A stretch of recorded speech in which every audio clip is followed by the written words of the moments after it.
Assalomu alaykum jangovar sport ishqibozlari. Bugun sizlar bilan UFC olamidagi eng so'nggi va eng qiziqarli yangiliklarni muhokama qilamiz.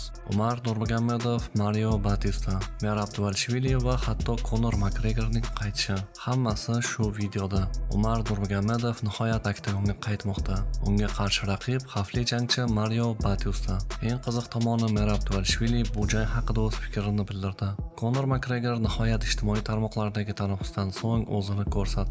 U motivatsion nutq bilan chiqdi.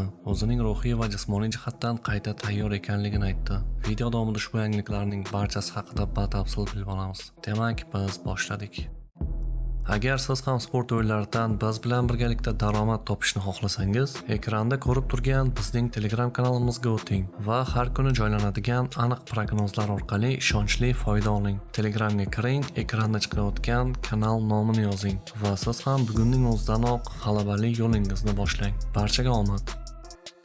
Merab Nurmagomedov va Batista jangiga taxminini aytdi.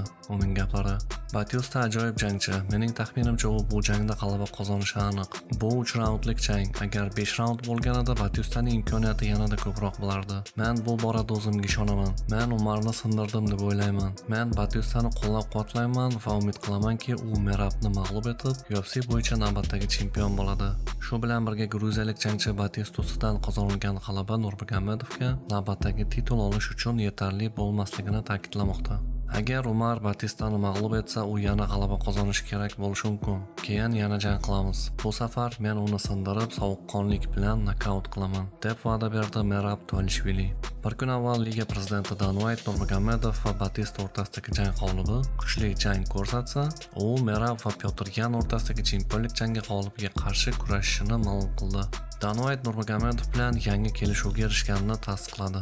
Umar Dana White bilan Abu Dabidagi matbuot anjumanida tegishli kelishuvga erishdi. Umarning gaplari: Menda bir savol bor. Mario bilan jangimizni da'vogar jangga aylantirish mumkinmi? Dananing javobi: Yakshanba kuni jang qil va odamlarni bu yigit chempionlik uchun kurashadigan navbatdagi bo'lishi kerak degan spektakl qo'y, deb javob berdi Dana White.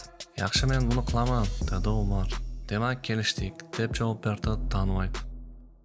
Eng kutilgan yangilik: Conor McGregor nihoyat ijtimoiy tarmoqlardagi tanaffusdan so'ng o'zini bugun ko'rsatdi. U motivatsion nutq bilan chiqdi. O'zining ruhiy va jismoniy jihatdan qayta tayyor ekanligini aytdi. Ko'pchilik bu uning UFC'ga qaytishi uchun signal deb bilmoqda. McGregorning gaplari: Men Xudoning so'zlari bilan yashayapman. Men ma'naviy yo'lga kirdim. Men najot topdim, sog'aydim.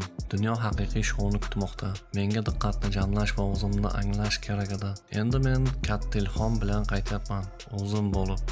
Men ruhiy safarga chiqdim, najot topdim, sog'aydim. Shu tufayli dunyo haqiqiy tomoshani ko'rish mumkin. Yuragimda bir vaqtlar yonib turgan raqobat uchquni endi yana yoqildi. Men qaytdim. Men har qachongidan ham kuchliroq, o'tkirroq va tirikroqman. Men ortda saboq sifatida ko'rish mumkin bo'lgan meros qoldirmoqchiman. Siz mendagi o'zgarishlarni ko'rdingiz, dedi sobiq 2 karra UFC chempioni Conor.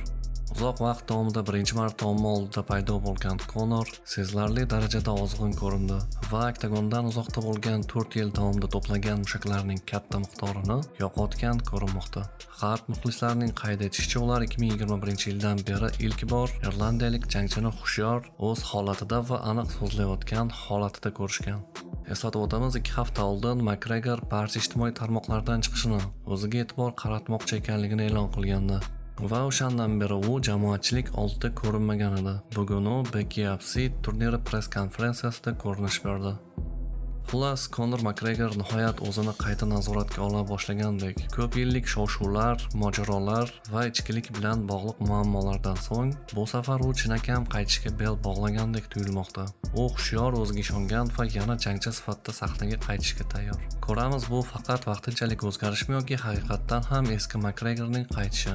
Sizningcha Conor yana avvalgi darajasiga qaytishi mumkinmi? Fikrlaringizni izohlarda qoldiring. Sizlar bilan doimgidek tahlil MMA kanali edi. Ertangi yangiliklarimizni ko'rishguncha barchangizga xayr.